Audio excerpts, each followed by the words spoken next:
Hey everyone, before we dive into this story, please hit that subscribe button on my channel to stay updated with more content like this. Now, let's get into it.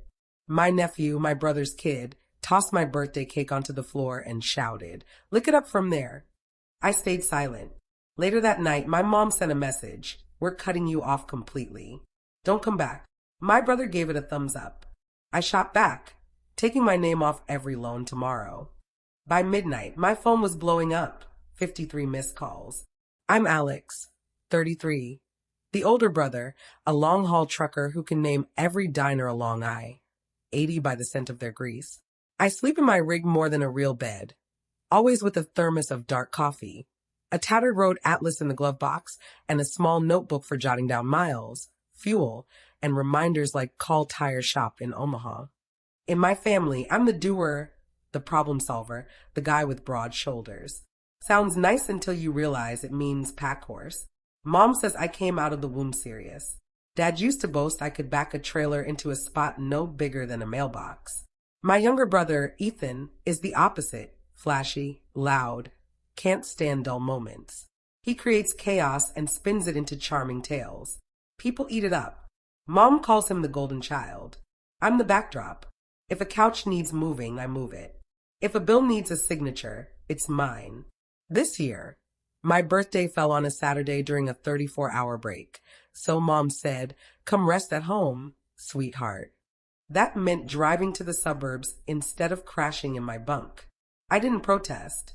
I brought a grocery store cake since money's tight, and Ethan forgot his wallet.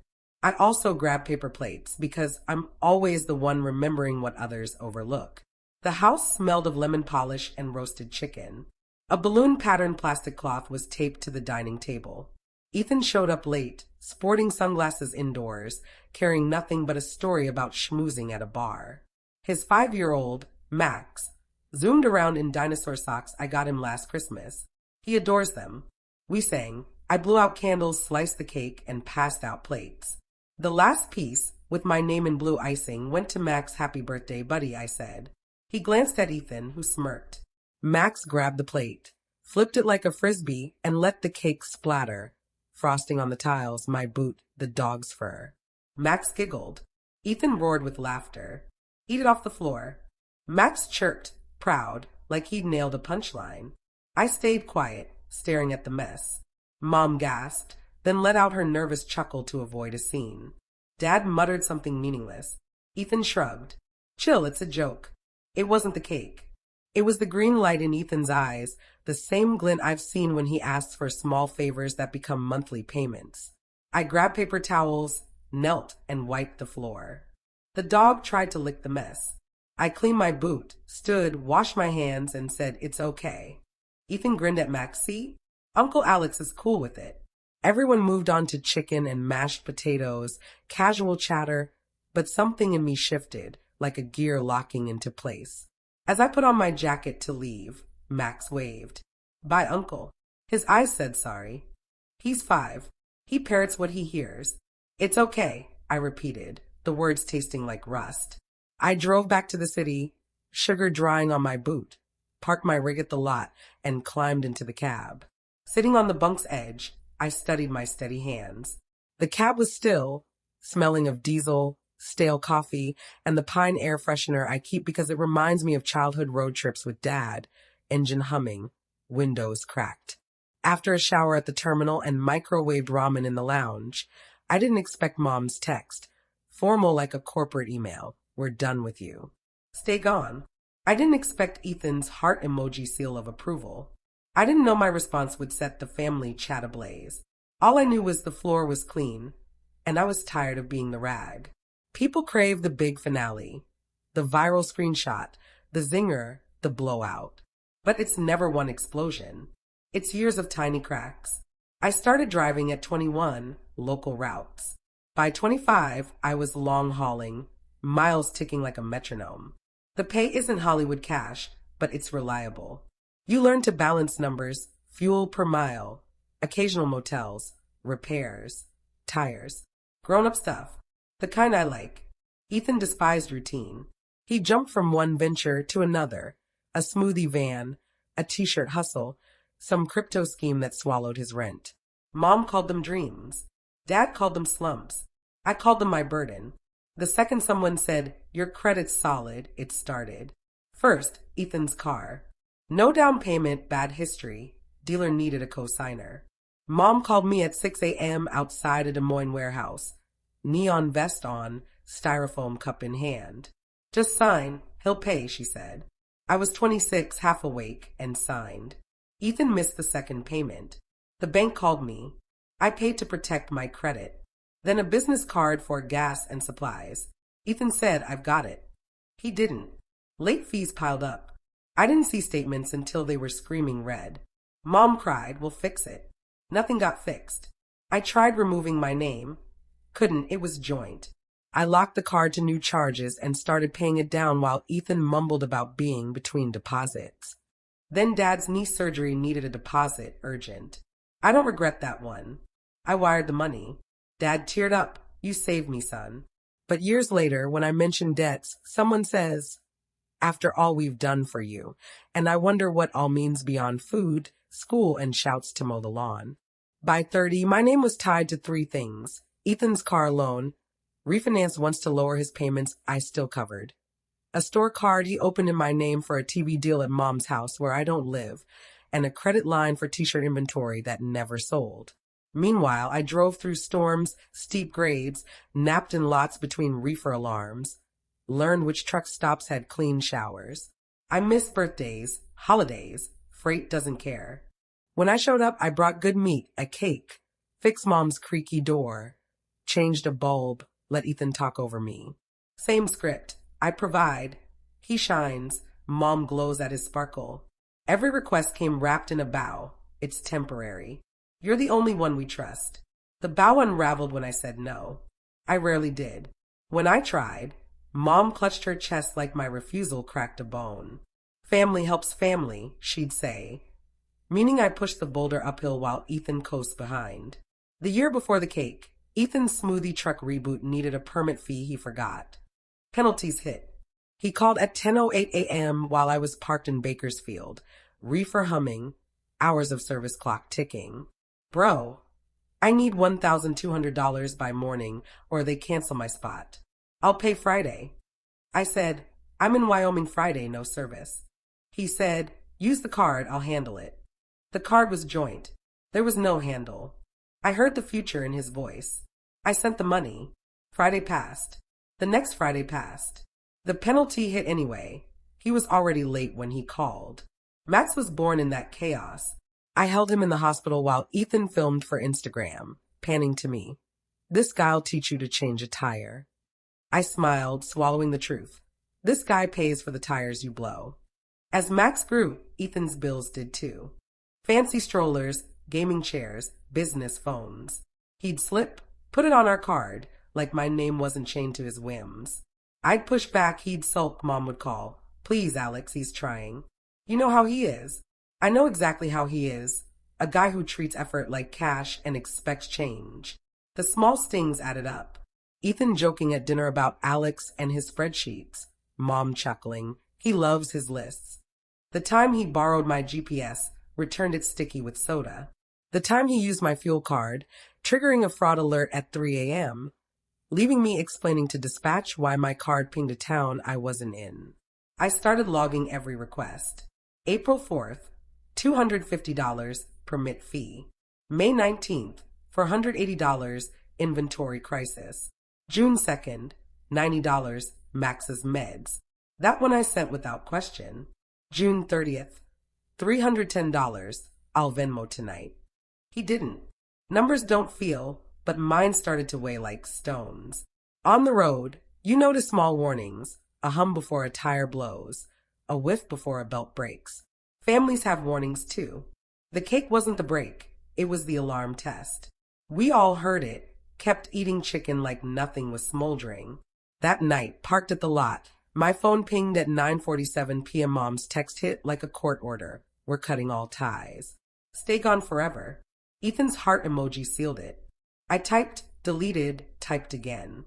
The words I sent weren't a threat, but a plan I'd been building in silence, too scared to voice, removing my name from every loan tomorrow. I sent it, set my phone down, made instant coffee, ignored the buzzing. I watched the clock hit midnight as the screen flashed like a lighthouse I wouldn't follow. At 12:54 a.m., I checked. The group chat was chaos. 53 missed calls, Mom's answer. Dad's, what does this mean? Ethan's, you can't, you won't, you better not. And a voice memo I didn't play. I set the phone down. The cab hummed. I drew the curtain, slept like a weight had lifted. The bank smelled of paper and stale coffee.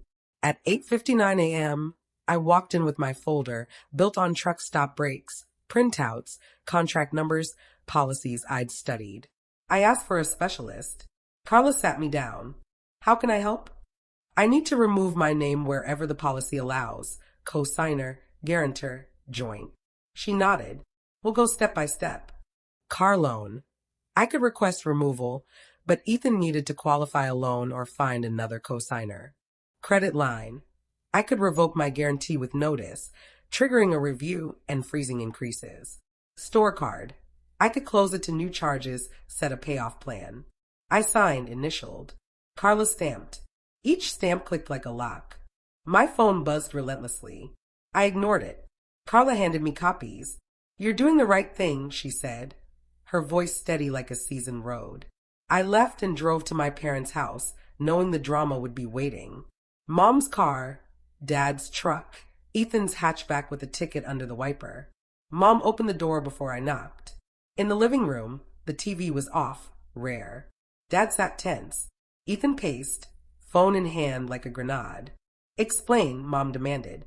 I followed the rules, I said. I'm untangling myself from things I shouldn't have been tied to. Ethan scoffed. Over a cake? You're weak. It's not the cake, I said. I'm done. Dad tried logic. Son, think it through. I have, I said. His credit is his. Mine is mine. Mom's eyes narrowed. We raised you better. You raised me to work, to fix. I did. You made it my role. Ethan pointed. You love playing hero. No, I said. I love peace.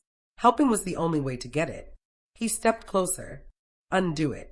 No, he tried his old trick. Max will pay for this. I met his eyes. Your son learns from your actions, not my payments.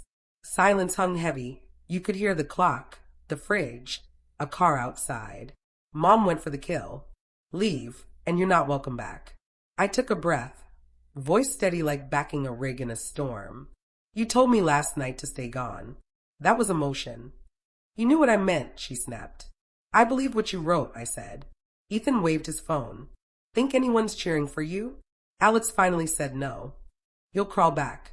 I don't need your applause, I said. I need my name. The moment landed like a flat road after a climb. I looked at them, hands relaxed. This isn't vengeance. It's closure. No more co-signing, no emergency wires, no joint anything. If you add my name, I'll dispute it. If a bill comes at 1 a.m., I won't answer. That's the deal. You're cold, Mom said, final. I'm tired, I said. And done. I turned to go. Walk out, and you're not welcome, she said. I paused to lace my boots, not for drama. You said stay away forever. I'm listening. The first week was forms and silence. I changed passwords, pulled my credit report, marked the damage like a mechanic noting scratches.